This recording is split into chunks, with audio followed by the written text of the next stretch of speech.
उद्घाटन पूर्व पथर माड़ भांगीदेले वंदे भारत ट्रेन। आसंता 15 तारिख में उद्घाटन होता वंदे भारत ट्रेन। यह पूर्व चलुला ट्रायल रन। एही समय ट्रेन उपरकू हेला पथर माड़। एथिरे ट्रेन रो विभिन्न स्थान में काच भांगी जाइथिबा जणा जाइछि। एपरि एक घटना बिहार रे घटिछि।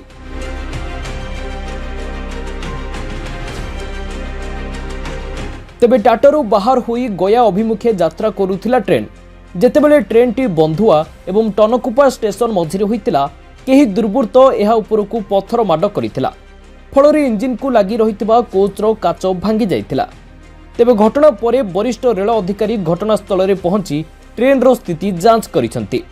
पत्थर किए एवं काहेकि पकाइला ताहार तदंत आरंभ करिछि आरपीएफ पुलिस। आउ अभियुक्तों विरुद्ध में दृढ़ कार्यानुष्ठान ग्रहण करा जिवो बोली अधिकारी कहिसंती।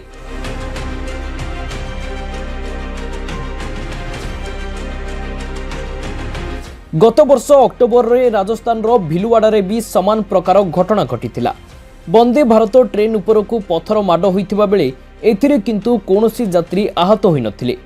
वर्तमान सेप्टेम्बर 20 तारिख रे एहा यात्रींक पई उपलब्ध हेबो। पाटना रु टाटा मध्य 6टी स्टेशन रे रहिबो। ब्यूरो रिपोर्ट दिनांक टीवी।